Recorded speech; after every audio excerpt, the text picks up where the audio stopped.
जय हिंद, नमस्कार। मैं अबू जैदी स्वागत करती हूँ आप सबका एक बार फिर से आज के इस कार्यक्रम में। और आज बात करने वाले हैं अमेरिका के प्रेसिडेंट डोनाल्ड ट्रंप ने एक डिप्लोमेटिक बॉम्ब फोड़ दिया है।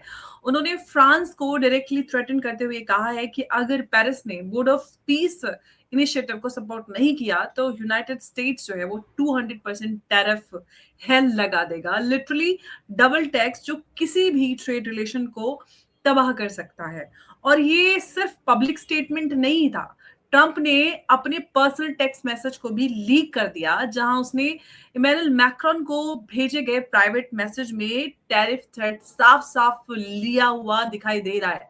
और ये किसी वार्निंग से कम नहीं है, जिसमें इकोनॉमिक कोअर्जन की बात हो रही है, जियोपॉलिटिकल मसल फ्लेक्सिंग और ग्लोबल डिप्लोमेसी के एक न्यू नॉर्म के साथ दिखाई दिया जा रहा है। फ्रांस जो है वो ट्रेडिशनल अलाय रहा है, नेटो पार्टनर है, ट्रांसलेटिक सिक्योरिटी पिलर और ग्लोबल पीस आर्किटेक्चर का एक की प्लेयर के तौर पर है देखा गया है।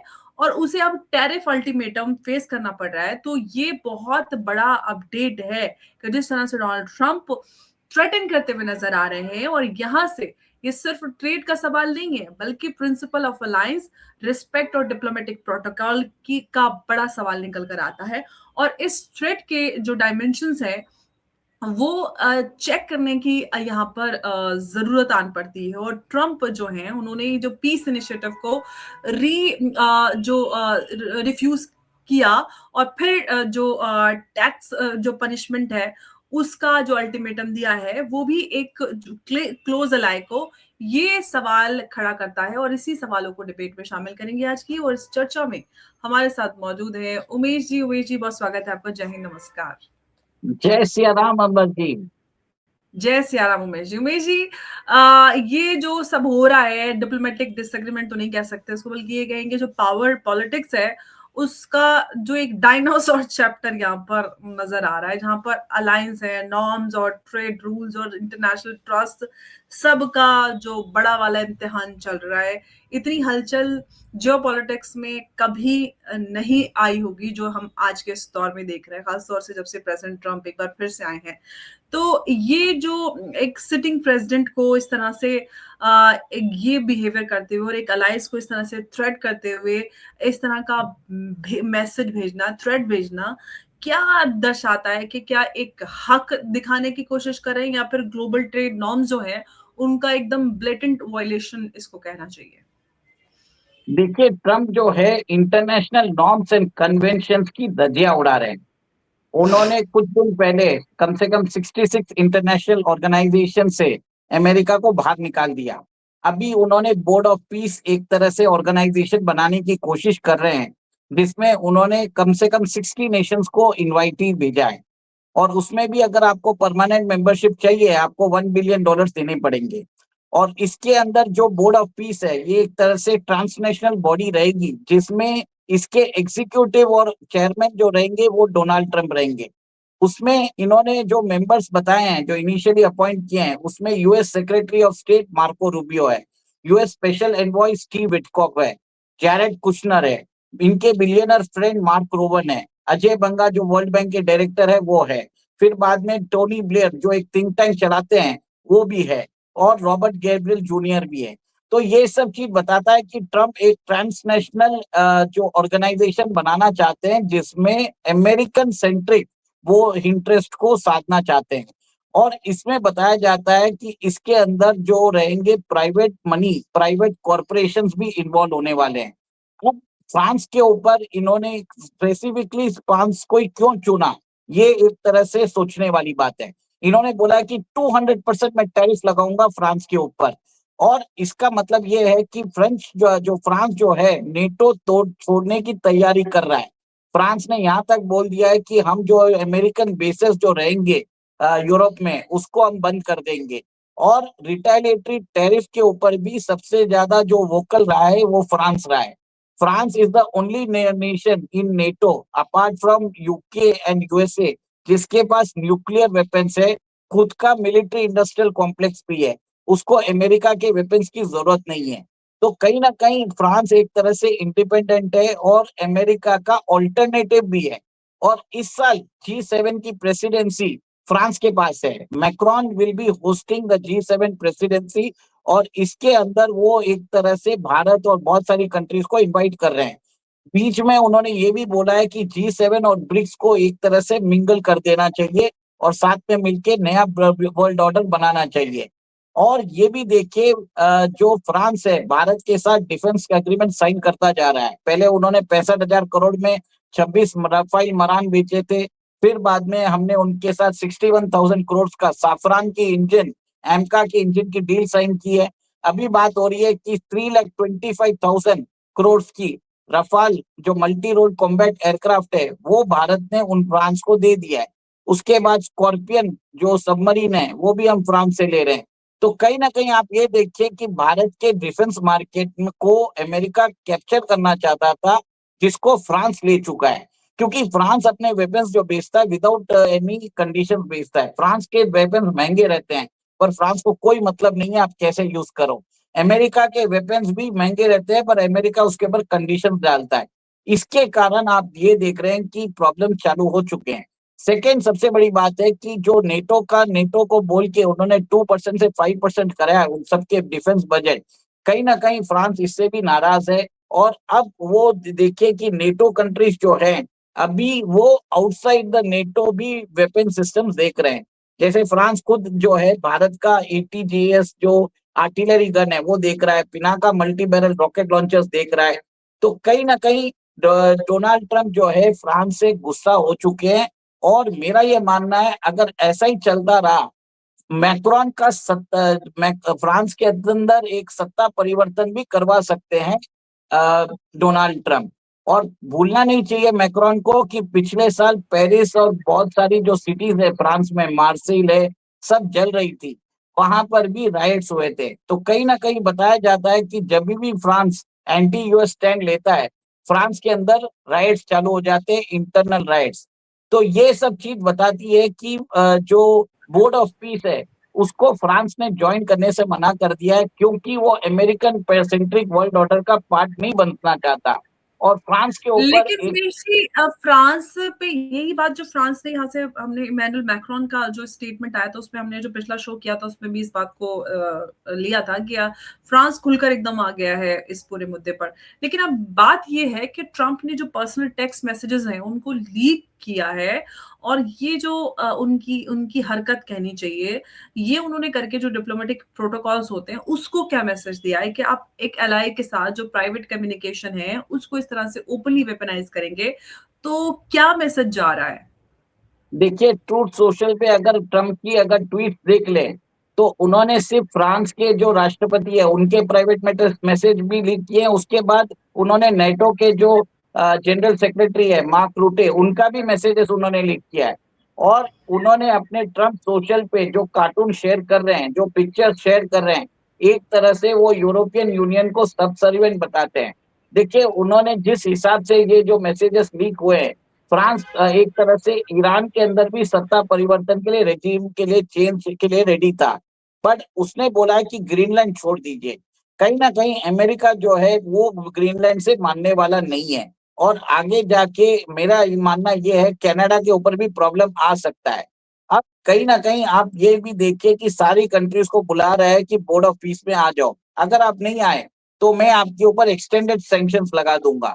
तो कहीं ना कहीं ट्रंप जो है एक तरह से मैसेज दे रहे हैं फ्रांस को। जब वो फ्रांस को नहीं छोड़ेंगे तो सारी कंट्रीज को बोल रहे हैं चुपचाप आप ज्वाइन कर लो, $1 बिलियन भेज दो। और यही से एक सवाल मेरे पास आपके लिए, जो आपने ये मैसेज दिया है इसी पे जुड़ा एक सवाल है कि जो 200% टैरिफ का जो थ्रेट है ये सिर्फ फ्रांस के लिए है या फिर किसी ब्रॉडर जियोपॉलिटिकल जो कहना चाहिए कि लिवरेज स्ट्रेटेजी का हिस्सा है?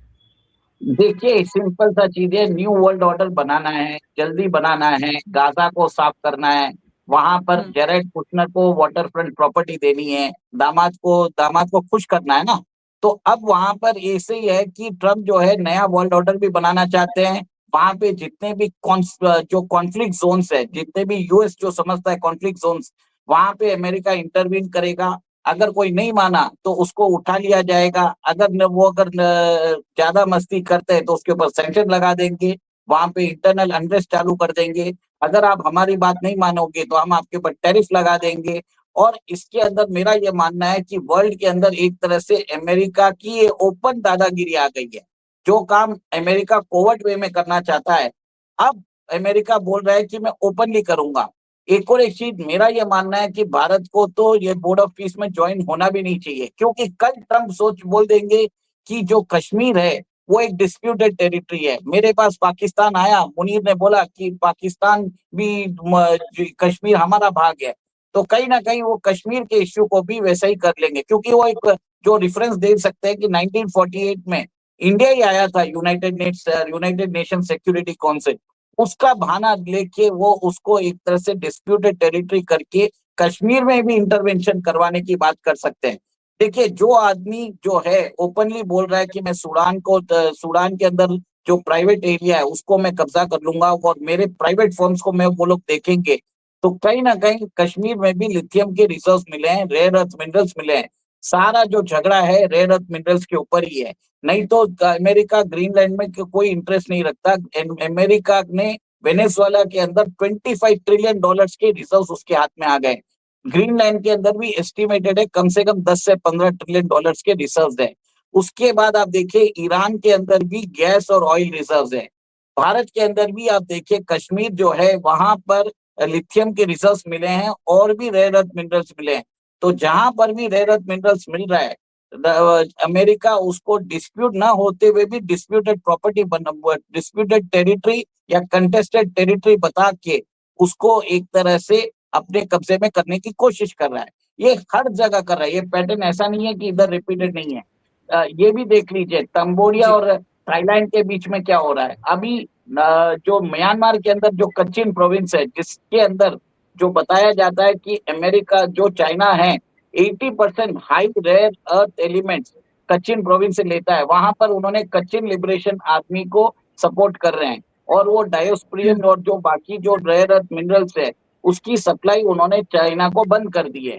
तो कहीं ना जी, कहीं आप ये देखिए कि America is now playing the game for acquisition of rare earth minerals across the world. और ये जी, भारत के लिए बहुत बड़ा जियोपॉलिटिकल रिस्क है। और जी, मेरा ये मानना है कि अगर भारत अगर ये कंटिन्यूअसली ट्रम्प अगर करता रहता है तो भारत को एक तरह से जो अपनी लोकल करेंसी में ट्रेड है उसको बढ़ाना चाहिए। Free trade agreement Bharat sign करता जा रहा है। भारत जो पेमेंट सिस्टम्स है उसकी इंटरलिंकिंग की सोच रहा है। और ये भी देखिए भारत को भी एक तरह से डिस्क्रीट थ्रेट दिया है। जब सरगाई गौर जो था वो आरबीआई चेयरमैन से मिला था, आरबीआई गवर्नर से मिला था। तो कहीं ना कहीं आप ये देखिए यूएस जो है is trying to actually stall the the use of various alternate currency for trade and international settlement. This is the ploy US is doing. अब उमेश जी, यहाँ पर मैं आपसे ये सवाल करना चाहती हूँ कि अब जो फ्रांस और ईयू है, उनके पास क्या ऑप्शन रह जाता है? क्या स्टांस लेंगे? और वैसे तो ये है कि मतलब जो डोनाल्ड ट्रम्प है, वो जिस तरह का उनका बिहेवियर है, तो किसी के पास कोई ऑप्शन नज़र नहीं आता। वो एकदम ज़बरदस्ती जो उनका बिहेवियर है, वो जबरिया उनका रवैया वो नज़र आता है। लेकिन अब ये सवाल उमेश जी है कि ट्रम्प का जो ये मूव है, उससे जो ग्लोबल मार्केट है, वो कैसे अफेक्ट करेगा, स्पेशली जो प्राइस सप्लाई चेन और इन्वेस्टर्स कॉन्फिडेंस और करेंसी डायनामिक्स। देखिए, जब multinational convention, multinational treaties, multinational multilateral organisations के जो कन्वेंशंस है उसको डिसरिगार्ड करते हो तो इन्वेस्टर कॉन्फिडेंस एक तरह से हिल जाता है। सेकेंड, आप टैरिफ की बात करते हो, टैरिफ की बात करने से सप्लाई चेन में इफेक्ट आता है। तो कहीं ना कहीं ये ग्लोबल ट्रेड और इन्वेस्टमेंट और कैपिटल मार्केट्स के लिए बहुत बड़ा नेगेटिव है। और इसी के मद्देनजर आप देख रहे हैं कि भारतीय स्टॉक मार्केट में भी आज करेक्शन आया है। और ये भी देखिए कि भारत और ईयू अभी फ्री ट्रेड एग्रीमेंट साइन कर रहे हैं। मैक्रॉन जो है नेक्स्ट मंथ भारत आने वाले हैं और वो बात करने वाले हैं कि interlinking between G7 and BRICS. मेरे ख्याल से तो ऐसा भी हो सकता है कि ब्रिक्स समिट में मैक्रॉन, मेलोनी और बहुत सारे यूरोपियन लीडर्स को इंडिया इनवाइट कर सकता है। और यूरोपियन यूनियन का झुकाव भी जो है वो अभी पुतिन की तरफ बढ़ रहा है। उनको पुतिन एक फरिश्ता नजर आने लग गया है, ट्रम्प एक तरह से मॉन्स्टर नजर आने लग गया है। तो और देखिए मेलानी ने बात की, मर्स ने बात की, मैक्रोन ने बात की, तीनों ने बोल दिया कि हमें रशिया से बात करनी चाहिए। तो दिस मीन्स की एक तरह से बहुत बड़ा जियोपॉलिटिकल शिफ्ट है। मैंने आपके प्रोग्राम में बहुत बार बोला है कि अमेरिका का सबसे बड़ा दुश्मन चाइना नहीं है, अमेरिका का सबसे बड़ा दुश्मन है यूरोप, और यूरोप के अंदर वो यूरोप के बर्बाद करने के चक्कर में है अमेरिका। अब देखिए ग्रीनलैंड के ऊपर जब बात हुई तब कम से कम 5 या 6 नेशंस ने अपनी फोर्सेस भेजे। कितने भेजे? 50 के अंदर रहे थे वो फोर्सेस। और जब जिस दिन ट्रंप ने 10% टैरिफ लगाया, 44 आवर्स में सारी कंट्रीज ने अपने सारे जो पर्सनल है बुला लिए।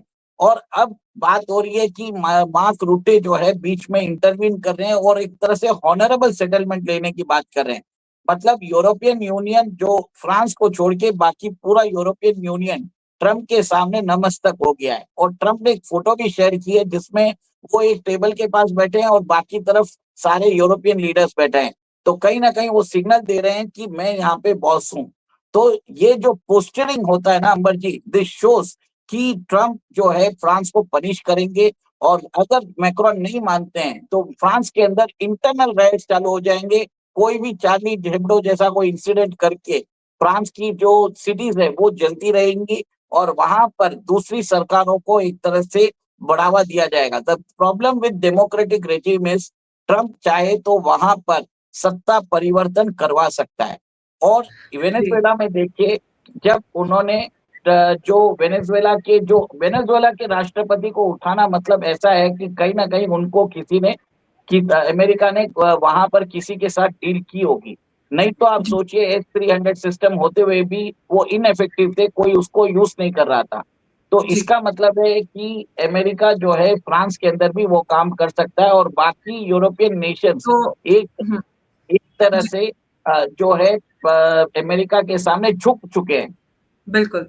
अब यहाँ पर उमेश जी ये बात तो साफ़ हो गई है कि जो अमेरिका है उसके जो ट्रेडिशनल अलाइज़ हैं, अब जो है वो उनको भी नहीं छोड़ रहा है और अब सवाल इसमें ये भी एक निकल कर आता है कि क्या अमेरिका के जो ट्रेडिशनल अलाइज़ हैं, क्या उसकी लीडरशिप को चैलेंज करना सीख रहे हैं या सिंपली फ़ॉलो करते रहेंगे कि जो डोनाल्ड ट्रम्प चाहेंगे वही होगा और येस बॉस करते हुए पीछे-पीछे रहेंगे? और इससे भी आगे बढ़कर बड़ी बात उमेश जी ये है कि क्या ग्लोबल गवर्नेंस और जो मल्टीलैटरल इंस्टीट्यूशंस हैं, वो इस तरह के प्रेसिडेंशियल थ्रेट को सर्वाइव कर पाएँगे या नहीं? क्योंकि वो सभी को थ्रेट करते नज़र आ रहे हैं यहाँ पर। देखिए ट्रम्प तो एक ही चीज बोल रहे हैं कि आपको मेरी बात माननी पड़ेगी, ग्रीनलैंड मेरे पास आने वाला है, $700 बिलियन दे रहा हूँ, चुपचाप आप ले लो। और एक चीज है कि जितनी भी ये जो बड़ी जो यूरोपियन कंट्रीज है, 27 कंट्रीज है, ये एक तरह से फॉर्मिडेबल लगता है इन पेपर। बट ट्रम्प ने दिखा दिया है कि डॉलर के पास स्ट्रेंथ है और यूरो एक is the sign of weakness. तो इसका मतलब ये है कि ट्रम्प अभी क्या करेंगे, पहले ग्रीनलैंड लेंगे, फिर बाद में वो कनाडा को ऊपर अपना नजर डालेंगे। उसके बाद वो यूरोपियन यूनियन के पास आएंगे, वो बोलेंगे अपनी यूरो छोड़ के मेरा डॉलर यूज करो। आप ये भी देखेंगे, ये थोड़े दिनों में ट्रम्प बोलने वाले हैं। आपको ये लगता होगा कि मैं बकवास कर रहा हूँ, पर ट्रम्प जब तक पावर में है तो कुछ भी हो सकता है। आप सोचिए किसी लीडर का प्राइवेट मैसेज अपने सोशल मीडिया प्लेटफॉर्म में डालना मतलब क्या बड़ी बात, एक तरह से डिप्लोमेटिक प्रोटोकॉल छोड़ चुके हैं। कल वो बोलेंगे कि यूरो एक तरह से ऑलरेडी डेड हो रहा है। देखिए इलॉन मस्क ने भी बोल दिया है eurozone is getting dead, eurozone के अंदर माइग्रेंट्स आ रहे हैं, यूरोजोन को ब्यूरोक्रेट्स चला रहे हैं। और ट्रम्प एक तरह से ये ब्यूरोक्रेसी जो है यूनाइटेड नेशंस में उसके भी खिलाफ है। और ये इसी के लिए वो एक तरह से बोर्ड ऑफ पीस बना रहे हैं जिसमें वो एग्जीक्यूटिव चेयरमैन रहेंगे, इमीडिएट डिसीजंस होगा और अमेरिकन इंटरेस्ट को साधा जाएगा। तो ये एक तरह से नया गैम्बल है जो ट्रम्प खेल रहे हैं। और अल्टीमेटली ये तो स्टार्ट है, फ्यूचर में आप देखेंगे कि वो बोलेगा कि यूरो को हटाइए, मेरा डॉलर यूज करिए यूरोजोन के अंदर। ये भी बात आने वाली है। जिस तरह से वो चल रहे हैं, तो इसमें कोई भी सरप्राइज़िंग वाली कोई बात नहीं है कि कल आके ट्रम्प ऐसा बोल भी दें कि भई मैं- अब यूरो की जगह अब अंबर से डॉलर अंबर चलने जी वाला है। जी। अंबर जी आपके ही चैनल पे मैंने 3-4 महीने पहले बोला था कि रशिया और अमेरिका का अलायंस होएगा और इंडिया भी आएगा उसके अंदर। तो आप सब ये भी देख लीजिए, वो रशिया इंडिया अमेरिकन अलायंस की बात मैंने की थी, क्योंकि और मैंने उस समय ही बोल दिया था Arctic will be the melting point जिसके अंदर रशिया और अमेरिका का डिस्प्यूट खत्म हो जाएगा। जी आज जो हो रहा है, देखिए पुतिन को एक तरह से सम्मानजनक तरीके से वो देख रहे हैं, पुतिन के खिलाफ वो कुछ नहीं बोल रहे हैं, जबकि जो उनके एलाइज है फ्रांस, यूके के जो स्टारमर है और मर्स, उनको जिस हिसाब से बात कर रहे हैं, इट्स टोटल डिसरेस्पेक्टिंग।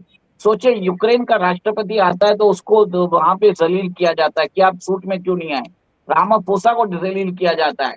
तो ये सब चीज बताता है कि ट्रम्प जो है एक तरह से इंटरनेशनल बुली की तरफ से बढ़ रहे हैं, और हम्म, वो जो है ये सब चीज करते जाएंगे। और आगे जी जाके आप ये देखेंगे कि अमेरिका और रशिया के बीच में दोस्ती होगी और यूरोजोन को खत्म करने की बात हो जाएगी। इनफैक्ट ये जी जो है एक तरह से this is start of the destruction of eurozone. और सारे जो स्टेटमेंट्स है इलॉन मस्क ने भी दिया है, इस दिस शोज कि यूरोजोन को खत्म करके वहां पर यूरो हटा के डॉलर का प्रचलन बनाना चाहते हैं, ताकि पूरे वेस्टर्न हेमिस्फीयर में डॉलर चले और ईस्टर्न हेमिस्फीयर में ब्रिक्स को जो लाना है वो लाने दीजिए। ये जी एक तरह से ग्लोबल प्लान है डोनाल्ड ट्रंप का। जी। अब ये सवाल निकल कर आता है कि ट्रम्प का ये अल्टीमेटम जो है फ्रांस के लिए है, वो क्या सिर्फ फ्रांस के लिए था? बल्कि ये कहना चाहिए कि सिर्फ फ्रांस के लिए नहीं था, ये अल्टीमेटम पुराने अलायंस आर्किटेक्चर, म्यूचुअल रिस्पेक्ट और ग्लोबल ट्रेड नॉर्म्स को चैलेंज करने वाला थ्रेट था। अगर एक सुपर पावर अपने अलायंस को इस तरह से जो भी उसके अलाइज हैं, उसको 200% का 200% टैरिफ हेल का की धमकी दे सकता है, तो दुनिया में जो ट्रस्ट है, प्रेडिक्टेबिलिटी है और रूल बेस्ड ऑर्डर है, उसकी जगह पे पावर पॉलिटिक्स का राज हो जाएगा। और फ्रांस और यूरोप के जो लीडर्स हैं, अब एक टफ चॉइस उनके सामने है, और कंप्लाई करना, रेजिस्ट करना और ग्लोबल ऑर्डर को रिडिफाइन करना क्या होगा, ये आने वाला समय बताएगा। लेकिन बल्कि इस मूवमेंट ने एक चीज साफ कर दी है कि ओल्ड जो पैराडाइम था और जो अलायंस और डिप्लोमेसी का, वो पूरी तरह से चरमरा चुका है, और एक जो नई एज है और नया जो दौर है ट्रांजैक्शनल जियोपॉलिटिक्स का, वो अब शुरू हो चुका है। और ये जो है वो सिर्फ एक कहानी नहीं है, ये ग्लोबल पावर बैलेंस और एक जो ये कहना चाहिए कि उसका एक टर्निंग पॉइंट है। और दुनिया जो है अब तक सबसे बड़ा जो टेस्ट है वो देख रही है, जहां पर सब कुछ चरमराता हुआ नजर आ रहा है, जहां पर प्रिंसिपल वर्सेस प्रेशर की जंग की शुरुआत हो चुकी है। विश जी, बहुत आपका धन्यवाद इस चर्चा में हमारे साथ जुड़ने के लिए। बस नमस्कार जी। जी एक चीज और बोलना चाहता हूँ, डोनाल्ड ट्रंप बोल रहे हैं जिसकी, जो हमारी भाषा में बताता हूँ, जिसकी लाठी उसी की भैंस। तो लाठी अमेरिका के पास है और भैंस भी मेरी है। तो ये चीज डोनाल्ड ट्रंप एक तरह से बता रहे हैं। और ये चीज आप ये देखेंगे कि world is moving towards a transactional order, जिसमें अगर आपके पास शक्ति है तो आपका सम्मान किया जाएगा।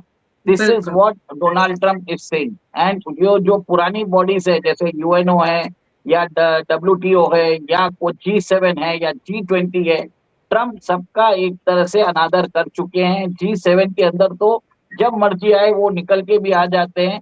और यूएन को तो उन्होंने बहुत बार बोल दिया है कि वो अमेरिकन इंटरेस्ट को सर्व ही नहीं करता। इससे जी समझ में आ रहा है कि जियो पॉलिटिक्स एक चेंज होती जा रही है और वहां पर जो शिफ्ट हो रहा है, अमेरिका जो है अपनी मर्जी के हिसाब से कुछ भी कर सकता है। और भी बहुत अनएक्सपेक्टेड रेजिम चेंजेस भी हो सकते हैं, अनएक्सपेक्टेड स्टेटमेंट्स भी आ सकते हैं। आप वो देखिए। और ये क्लियर थ्रेट भारत के लिए भी है, क्योंकि भारत जो है ब्रिक्स की प्रेसिडेंसी भारत के पास है। अगर फ्रांस जो है G7 की प्रेसिडेंसी है, भारत के पास ब्रिक्स की प्रेसिडेंसी है। इनडायरेक्ट जो एक तरह से धमकी है भारत के लिए भी है, ये मेरा मानना है। जी बिल्कुल। और बहुत धन्यवाद उमेश जी आपका इस चर्चा में जुड़ने के लिए। नमस्कार, जय हिंद, जय भारत। जय सिया राम। जय श्री राम। उमेश जी, बहुत